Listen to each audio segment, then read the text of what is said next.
Hello friends, मैं हूं अंकुर और आज फिर हम ग्रुप डी और दिल्ली पुलिस के लिए जो प्रीवियस ईयर क्वेश्चंस हैं उनको लेके आया हूं मेरे पास में।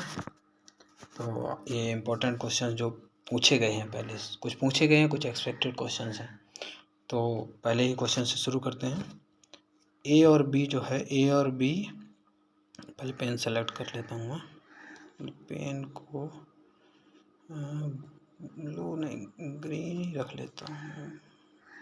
चलो रेड रखता हूँ। चलो, हाँ, ए, बी और सी ने क्रमशः 5200, 6000 और 6800 रुपये के साथ साझेदारी में प्रवेश किया। ठीक है। और उनके द्वारा निवेश किए गए समय का अनुपात जो है 5:3:5 है। यदि कुल लाभ 15,600 है तो ए का हिस्सा ज्ञात करो। ठीक है। तो सबसे पहले हम ए बी सी का रेशियो में लिख लेते हैं हम ए बी सी को। चलो, ए ये है, बी और सी। जब इन तीनों की राशि को लिखेंगे, ये 5200, 6000 और 6800, तो हम इनका 0 हटा देते हैं। इन 0 हटा देते हैं तीनों का, और इन दोनों का 0 हटा देते। तो यहाँ रेशियो क्या बनेगा, 2 से काटो इसको 52 को तो 26, 2 से काटोगे 60 को 30, एंड 2 से काटो 68 को 68 को तो 34। इस रेशियो में इन्होंने पैसे लगाए। इस और काट सकते हैं इसको, ठीक है ना। एक बार और काट लेते हैं। 13, 15 एंड 17, इस रेशियो में लोगों ने पैसे लगाए हैं। ठीक है। और इनका टाइम क्या है, 5:3:5, 5:3:5, इस रेशियो में इनका टाइम है। और जो लाभ निकलता है टोटल मनी और टोटल टाइम से ही प्रॉफिट निकलता है। तो टोटल मनी और टोटल टाइम के मल्टीप्लाई से, तो 13×5 = 65 और 15×3 = 45 और 17×5 = 85। ये इनके प्रॉफिट का रेशियो है। ठीक है। तो रेशियो को फिर काट सकते हैं हम, इनको 5 से काट देते हैं। तो 5 से काट देते हैं तीनों को, तो यहाँ 13, यहाँ पे 5×9 = 45 और 17। ठीक, इस रेशियो में इनका प्रॉफिट निकला है। और यही इन्होंने कहा है कि कुल लाभ 15,600 है, यानी इन तीनों का सम जो है 15,600 दिया है। यानी कि 13, 17 कितना हो जाएगा, 30, 30 9 39, 39 = इन्होंने दिया है 15,600। तो ए का लाभ पूछा है। ठीक है। तो 13 से काटते हैं। तो सबसे पहले 13 से काट लें। 13×3 = 13, 39, 13 × 13, 13 दूनी 26, यानी 1200। 3 रेशियो = 1200, तो 1 रेशियो = 400। और ए का प्रॉफिट पूछा है। ए का प्रॉफिट क्या है, 13, तो 13 = 5200, यानी इनका प्रॉफिट जो है 5200, ए का प्रॉफिट 5200 रुपये आ जाएगा। ठीक है। 13, 17, 30 और 9, 39 दिया है, 15,600 के बराबर। तो ठीक है, ये आपका आ गया 5200। पेन थोड़ा अजीब लग रहा है। ठीक है, इनका रेशियो आ गया। तो ए का जो प्रॉफिट है, ए का कुल लाभ 5200 रुपये आ गया। ए का कुल लाभ 5200। ठीक है, ए ने जितने लगाए उसका प्रॉफिट भी 5200। ठीक है। नेक्स्ट पे चलते हैं। नेक्स्ट, एक आदमी 2 वर्षों के लिए 8% प्रतिवर्ष के साधारण ब्याज पर 700 रुपये और समान अवधि के लिए वार्षिक चक्रवृद्धि ब्याज होने वाली समान अवधि के लिए वार्षिक चक्रवृद्धि होने वाली समान दर की चक्रवृद्धि ब्याज पर 10,000 रुपये का निवेश किया। परिपक्व होने पर कुल ब्याज और कुल धनराशि क्या होगी। ठीक है। एक आदमी ने 2 वर्ष के लिए 8% प्रतिवर्ष साधारण ब्याज, तो यहाँ पे जब साधारण ब्याज की बात करते हैं, तो 2 वर्षों के लिए 8%, यानी उसने 2 वर्षों के लिए उसे 16% हो गया उसके लिए, क्योंकि साधारण ब्याज पे direct multiply time into percent हो जाता है। 16% उसने 7,000 रुपये पे लिया, यानी 7,000 रुपये का पे 16% का ब्याज। 7,000 रुपये पे 16% का ब्याज। 7,000 पे 16% क्या हो जाएगा, 16/100 एंड 16×7=112, तो 1120, यानी उसको 1120 रुपये साधारण ब्याज 7,000 रुपये पे एक आदमी को मिले। वो एक आदमी को साधारण ब्याज 7,000 का 1120 है। समान अवधि यानी टाइम 8% वो टाइम 2 वर्ष है। और चक्रवृद्धि ब्याज पूछा है समान अवधि समान दर यानी कि 2 और 8% पे ही। तो 8% का 2 वर्ष का चक्रवृद्धि ब्याज क्या हो जाएगा, 8 प्लस 8 प्लस 8 जा 64/100 यानी कि ये आ जाएगा आपका 16.64। इतने रुपए 10,000 रुपये, 10 इतना परसेंट 10,000 रुपये। तो 10,000 का इतना परसेंट निकाल लेते हैं। 10,000 का 16.64%, ठीक है। तो फिर यहाँ से 2 जीरो चले गए, ये हो गया 1,664 रुपये।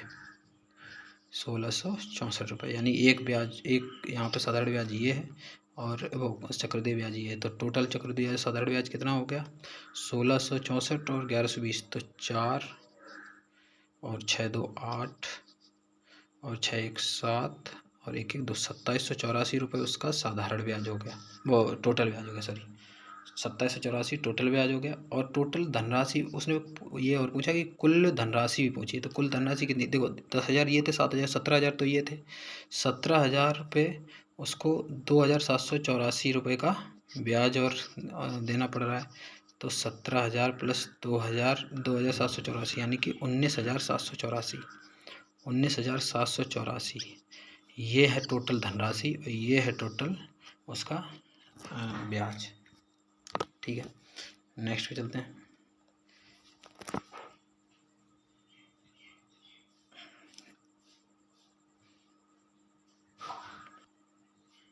% प्रतिवर्ष की दर से विकास को 3 वर्षों के लिए 1,500 रुपये और चंद्रा को 4 वर्षों के लिए 800 रुपये देता है। अमर जो है, अमर 8% जो है चक्रवृद्धि ब्याज, वो 8% प्रतिवर्ष की दर से विकास को 3 वर्ष के लिए 1,500 रुपये और चंद्रा को 4 वर्ष के लिए 800 रुपये। यदि कुल साधारण ब्याज 924 है, यानी कि कुल साधारण ब्याज 924 है, 924 है, ठीक है। अच्छा, 8% की दर से 3 वर्षों के लिए, तो हमने सीधा बोला कि जब साधारण ब्याज होता है तो 3 वर्षों के लिए 8% यानी 3R%, 3R% यानी 3R/100 प्लस 4 वर्षों के लिए 800 रुपये यानी कि 4R, 4R%। 1 मिनट, पैसे भी दे रखे उन्होंने, थोड़ा सा बड़ी कर लेता हूँ। इन्होंने दे रखी एक चीज़ और कि 800 का यानी 1,500 पे 3R% यानी 3R/100 प्लस 800 रुपये पे 4R% यानी 800 इंटू 4R/100। 2 जीरो से 2 जीरो, 2 जीरो से 2 जीरो, यानी यहाँ पे आ गया 45R और यहाँ आ गया आपका 32R। ठीक, 45 से 32 कितना होता है, 5 2 7 4 3 7, यानी 77R बराबर आपका 924, 77R बराबर 924। 11 से काट दो, 11 7 जा 77 इक्वल टू 11 8 जा 84, 11 8 जा 88, 11 2 जा 11 2 जा 44, 7 से 84 काट देते हैं, 12R यानी R इनका आ गया 12%, R इक्वल टू 12%, यही पूछा गया है रेट। नेक्स्ट पे चलते हैं। 4% प्रतिवर्ष की दर से 2 वर्ष के लिए साधारण ब्याज और चक्रवृद्धि ब्याज के बीच का अंतर 16 है। मूलधन क्या होगा, ठीक है। 4% प्रतिवर्ष, 4% प्रतिवर्ष से साधारण ब्याज, तो ये सीधी सी बात है 8% हो जाएगा क्योंकि 2 वर्ष है, ये साधारण ब्याज हो गया। और 4 वर्षों की 2 वर्ष के लिए चक्रवृद्धि ब्याज क्या होगा, 4 + 4 8 प्लस 4 चौको 16/100, ठीक है।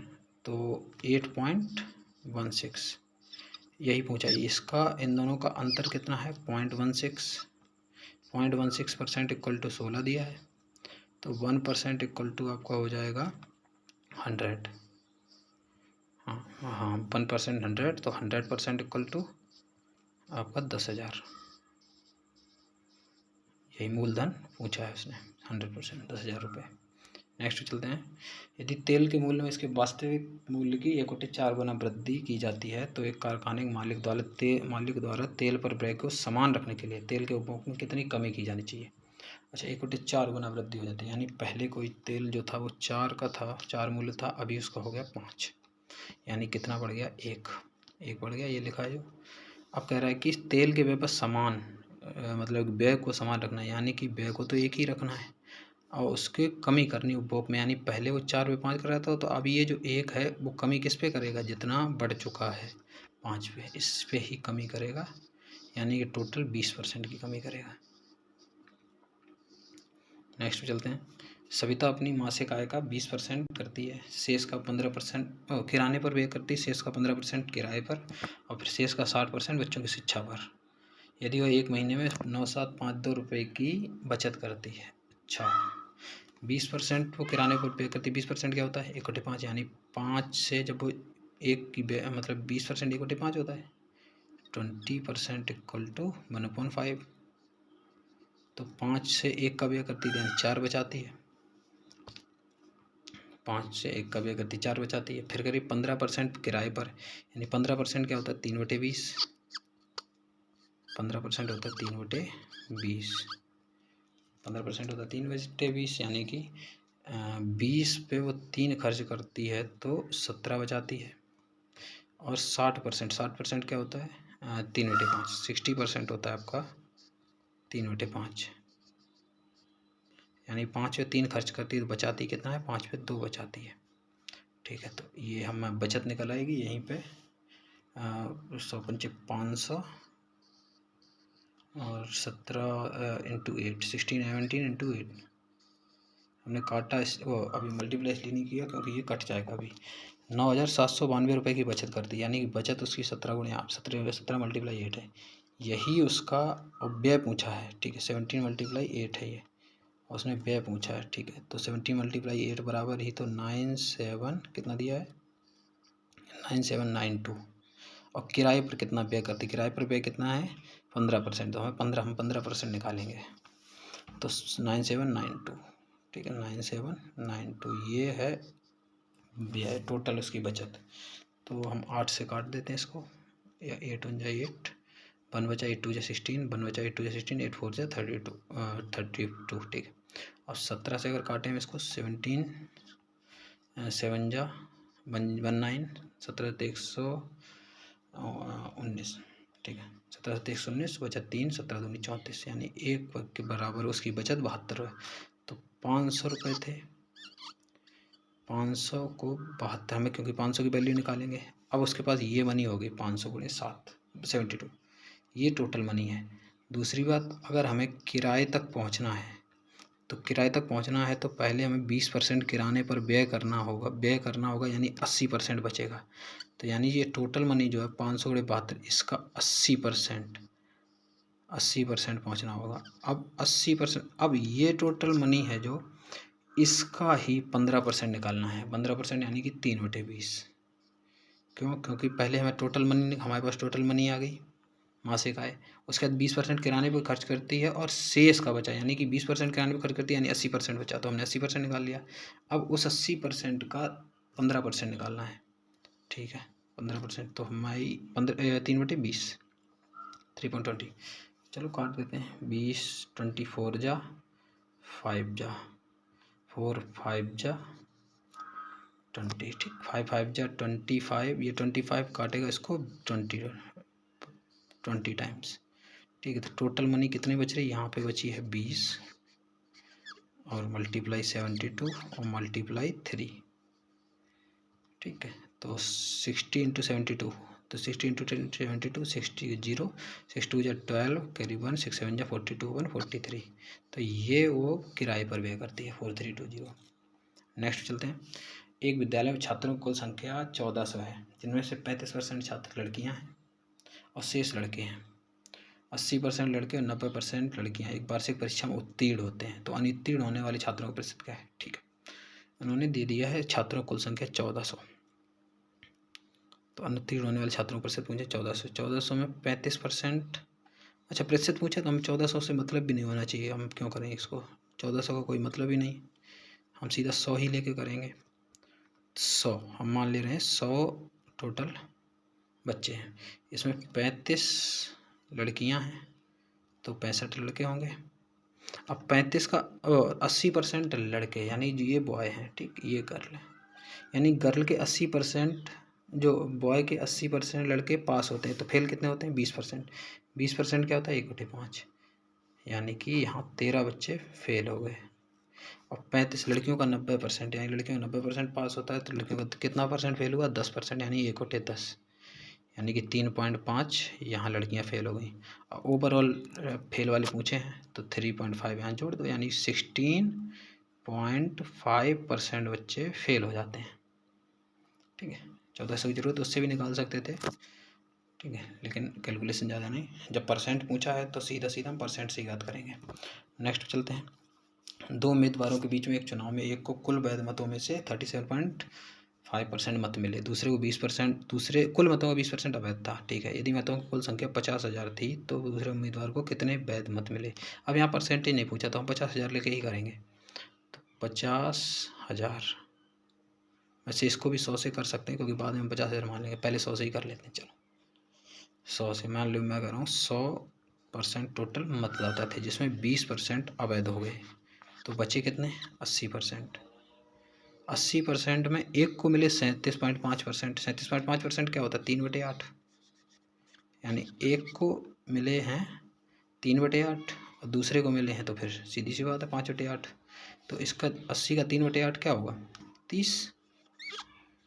इसको एक को 30 मिले और दूसरे को कितने मिले होंगे? तो 50 मत मिले हैं। अब 100 बराबर आपका इन्होंने दे रखा है 50,000, पूछा दूसरे उम्मीदवार को कितने मत मिले हैं, यानी कि एक को अगर 50 तो दूसरे उम्मीदवार ये मिले ना, तो 100 इक्वल टू 50,000, तो एक इक्वल टू 500, तो 50 इंटू 500, यानी कि 25,000 वोट मिले हैं उसको, ठीक है, 25,000 वोट मिले हैं, ठीक। नेक्स्ट पे चलते हैं। एक बेईमान दुकानदार दूध को लागत मूल्य पर बेचने की घोषणा करता है किंतु दूध में पानी मिलाता है और 12.5% लाभ कमाता है। यदि मिश्रण की मात्रा 8100 लीटर हो तो दूध की मात्रा, देखो वह लागत मूल्य पर बेच रहा है, अब 12.5%, 12.5% क्या होता है? 1/8, यानी कि 12.5% का लाभ, यानी 8 पर उसको 9 का लाभ, 9 8 पर 1 का लाभ हो रहा है, यानी 8 मिल्क है और ये 9 जो है मिक्सचर है, दूध और पानी, उसका दूध और पानी का, ठीक है। 8 मिल्क है, दूध और पानी का मिक्सचर, क्योंकि एक पानी मिलाया है उसने 1 यूनिट, तभी तो 9 मिक्सचर हो गया। अब ये कह रहा है कि मिश्रण की मात्रा 8100, यानी 9 इक्वल टू 8100, तो 1 इक्वल टू 900, तो 800 इंटू 900, 800 इंटू 900, यानी 7200 लीटर ये था आपका मिल्क 7200 लीटर। नेक्स्ट पे चलते हैं। यदि किसी संख्या में उसका 16/2/3% जोड़ देते हैं तो हमें 1421 प्राप्त होता है। संख्या ज्ञात कीजिए, ठीक है। 16 सही 2/3 क्या होता है? 16 सही 2/3 होता है आपका 50/3, यानी कि 1/6, 1/6, यानी कि अगर हम उसमें 1/6, यानी कि अगर संख्या में 16 से 2/3% जोड़ देते हैं, यानी 6 में हम 1 जोड़ देते हैं, 6 में हम 1 जोड़ देंगे तो 7 हो जाएंगे, तो हमें 1421 प्राप्त होती है। हमें 7 यहाँ प्राप्त हुई और 7 ही बराबर है आपका 1421 के, तो 7 दूनी 14, 0 7 21, यानी कि 1 यूनिट होगा आपका 203, तो मल्टीप्लाई 203, तो 6 3 18, 6 दूनी 12, तो ये संख्या हो गई आपकी जो एक्चुअल संख्या थी, ठीक है। होप कि आपको क्वेश्चन पसंद आए होंगे, ठीक है। तो फिर चैनल को लाइक करो और सब्सक्राइब करो और वीडियो को लाइक करो। थैंक यू, मिलते हैं नेक्स्ट वीडियो में, धन्यवाद।